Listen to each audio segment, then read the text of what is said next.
أعوذ بالله من الشيطان الرجيم بسم الله الرحمن الرحيم وما لهم ألا يعذبهم الله وهم يصدون عن المسجد الحرام وما كانوا أولياءه إن أولياؤه إلا المتقون ولكن أكثرهم لا يعلمون وما كان صلاتهم عند البيت إلا مكاء وتصدية فذوقوا العذاب بما كنتم تكفرون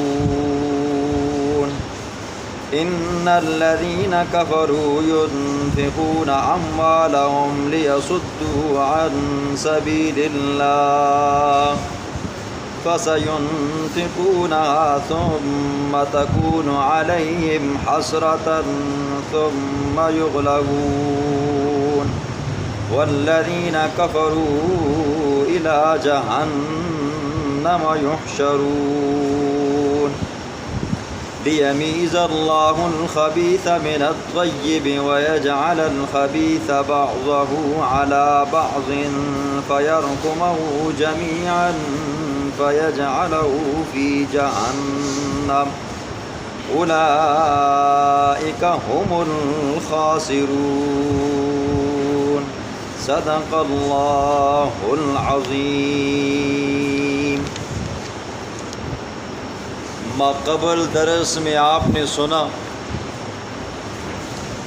مشرکین مکہ نے کہا ان کان ھذا ھو الحق من عندک، اگر یہ قرآن مجید سچا ہے اللہ کی جانب سے اترا ہوا ہے تو پھر فامطر علینا حجارۃ من السماء، پھر ہمارے اوپر پتھروں کی بارش کیوں نہیں ہوتی؟ اگر آپ سچے ہو تو ہمارے اوپر دردناک عذاب نازل کیوں نہیں ہوتا؟ تو اللہ نے اس کا جواب دیا، فرمایا عذاب نہ آنے کی دو وجہیں.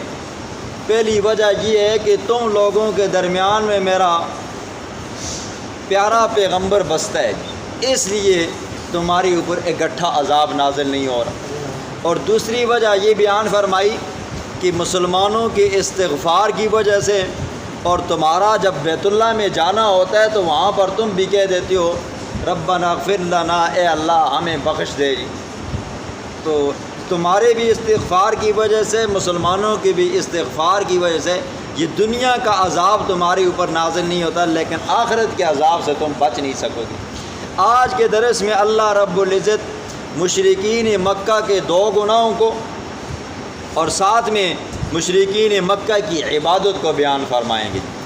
دو گناہ اور ان کی عبادت کا بیان ہوگا. فرمایا وَمَا لَهُمْ أَلَّا يُعَذِّبَهُمُ اللَّهُ وَهُمْ يَصُدُّونَ عَنِ الْمَسْجِدِ الْحَرَامِ، اور کیا ہو گیا کہ اللہ انہیں عذاب نہ دے، وَهُمْ يَصُدُّونَ حالانکہ وہ روکتے ہیں، عن المسجد الحرام مسجد حرام سے. 6 ہجری ہے، ذی-القعدہ کا مہینہ ہے جی. اللہ کے پاک پیغمبر نے خواب دیکھا کہ ہم عمرہ کر رہے ہیں. حضور صلی اللہ علیہ وسلم بھی تیار ہوئے، حضور کے ساتھ 1500 صحابہ کرام بھی تیار ہوئے، عمرے کے لیے آگے ذوالخلیفہ کے مقام پر پہنچے. آج کل اس کا نام بئر علی ہے. لوگ جو وہاں پر جاتے ہیں بئر علی کے نام سے وہ جگہ مشہور ہے.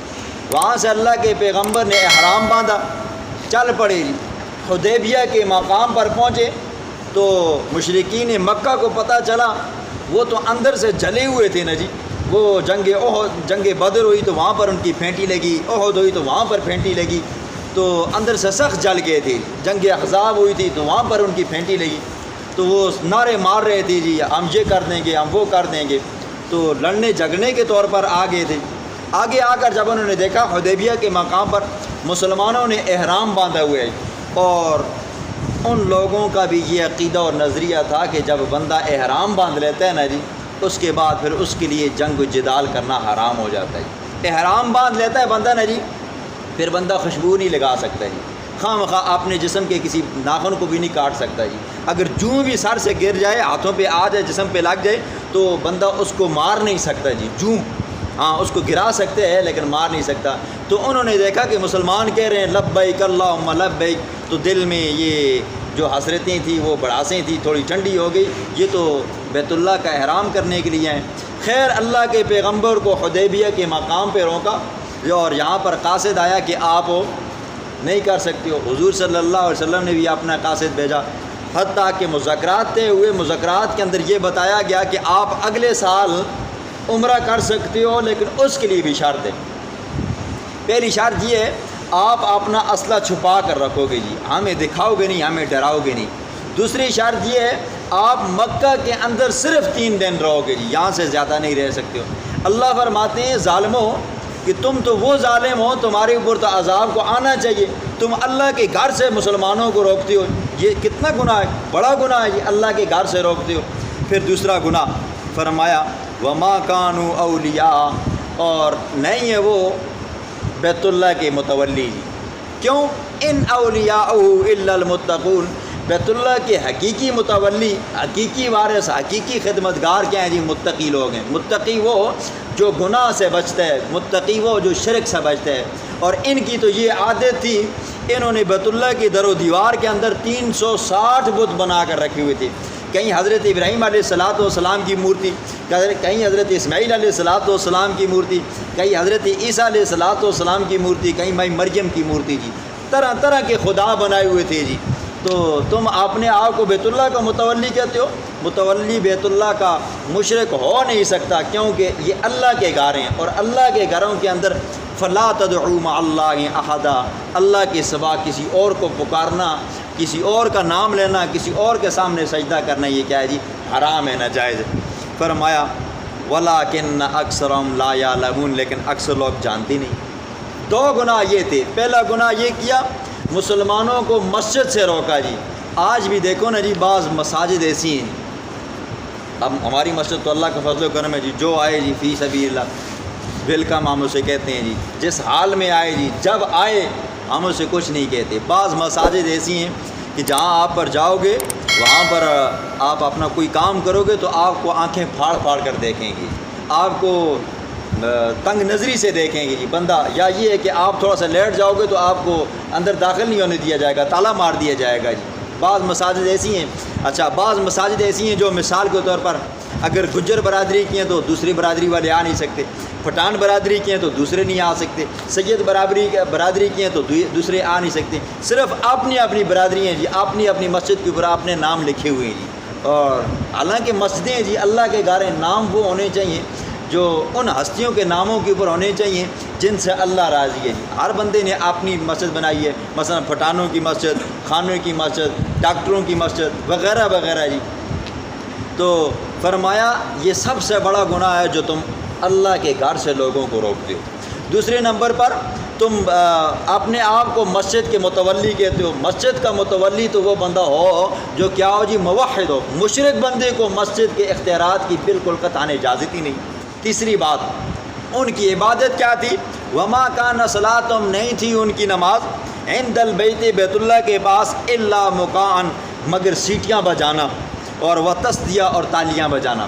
ان کی عبادت کا طریقہ کار یہ ہوتا تھا، بیت اللہ کے قریب آتے، یہاں پر وہ ڈول باجے ساتھ لاتے، کوئی سیٹیاں بجاتا، کوئی تالیاں بجاتا، یہ ان کی عبادت ہے۔ آج بھی جاہل قسم کے لوگ ہیں جو قوالی کو عبادت سمجھتے ہیں، قوالی کو عبادت سمجھتے ہیں، حالانکہ اس کے اندر اکثر اوقات کفریہ الفاظ بھی ہوتے ہیں، اور پھر اس سے بھی بڑھ کر اللہ کا نام ہوتا ہے، پھر پیغمبر علیہ السلام کا نام ہوتا ہے، بزرگوں کا نام ہوتا ہے، ساتھ میں ڈول باجے چل رہے ہوتے ہیں۔ یہ بڑی بے ادبی اور توہین کی بات ہوتی ہے، لیکن لوگوں کو کیا فرق پڑتا ہے جی؟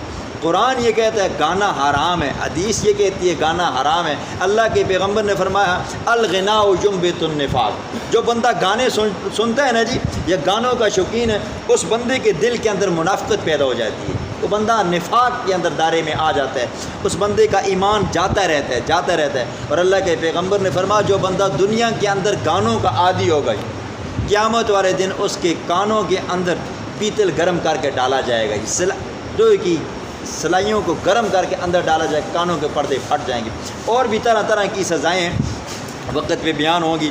فرمایا وتصدیہ، مشرکین کی یہ عادت تھی، بیت اللہ کے پاس آتے، سیٹیاں بجاتے، تالیاں بجاتے، یہ ان کی نماز۔ قل عذاب بما کنتم تکفرون، اب چکھو تم عذاب بسبب اس کے کہ جو تم انکار کیا کرتے تھے، کفر کیا کرتے۔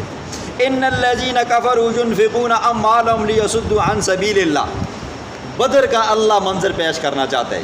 بدر کے میدان کے اندر آپ نے سنا نا جی، مسلمانوں کو ختم کرنے کے لیے انہوں نے اپنے قافلے کا جو نفع تھا، انہوں نے کہا یہ نفع کیا کرنا ہے جی، مسلمانوں کے خلاف استعمال کرنا ہے، مسلمانوں کے خلاف تلواریں لینی ہیں، مسلمانوں کے خلاف جنگی تدبیریں کرنی ہیں۔ تو صحیح ذوق شوق کے ساتھ جی 1000 کی تعداد ہے جی، اور 1000 اونٹوں پہ بیٹھے ہوئے ہیں، ساتھ میں گانے والیاں ہیں جی، ساتھ میں شرابیں ہیں، ساتھ میں اونٹ ہیں۔ تو وہاں سے نعرے لگا کر نکلے، وہاں پر جائیں گے، مسلمانوں کو کلا کما کر دیں گے اور ان کو موت کا پیالہ پلائیں گے۔ یہاں پر جب پہنچے مسلمانوں نے انہیں شکست دی اور اللہ نے ایمان والوں کو فتح دی۔ انہوں نے کیا کیا، مسلمانوں کو ختم کرنے کے لیے چندہ دیا۔ تو اللہ فرماتے ہیں ان الذین، بے شک وہ لوگ کفروا جنہوں نے کفر کیا، ينفقون وہ خرچ کرتے ہیں، اموالہم اپنے مالوں کو، لیصدوا عن سبیل اللہ تاکہ وہ روکیں اللہ کے راستے سے۔ ہر حربہ استعمال کیا، مکہ کے اندر طرح طرح کی سزائیں بیان کی گئی، مکہ کے اندر ان کا کھانا پینا بند کیا۔ بدر کے میدان کے اندر پہنچے تو یہاں پر انہوں نے اپنے خرچے مال دیا، صرف کیا کرتے رہے، اللہ کے راستے سے بچیں تاکہ اللہ کا نام لے رہے۔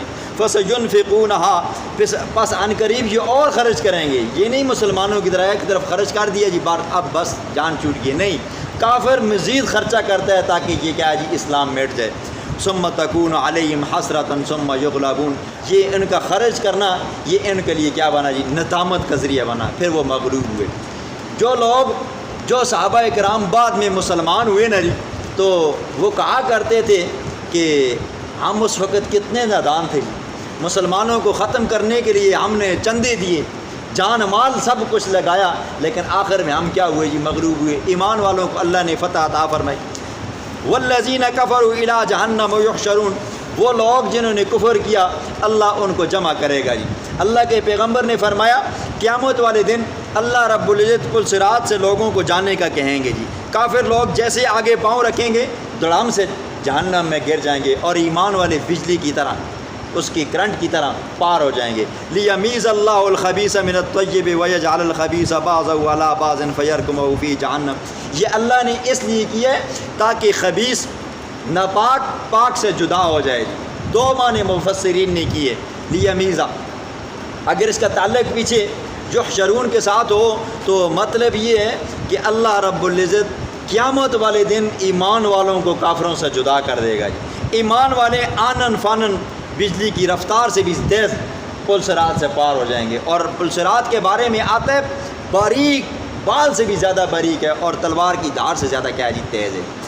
مسلمان یہاں سے آنکھیں بند کر کے پار ہو جائیں گے ایمان کے نور سے، اور کافر کیا ہوں گے، آگے پاؤں رکھیں گے نیچے گر جائیں گے۔ اور دوسرا مطلب یہ بیان کیا گیا ہے یہ اللہ نے جنگیں کی ہیں تاکہ کیا ہو جائیں جی، کافر مغلوب ہو جائیں، شکست کھا جائیں، ایمان والوں کو فتح ملے، اور بیچ میں جو منافق ہیں نا جی یہ نکل جائیں۔ اور سختی کے وقت کیا ہوتا ہے جی، منافق بھاگ ہی جاتا ہے، پتہ اس وقت چلتا ہے خالص مومن، خالص دوست، خالص اپنا کون ہے وہ مشکل میں ساتھ دیتا ہے۔ اللہ رب العزت ہمیں صحابہ کے نقش قدم پر چلنے کی توفیق عطا فرمائے۔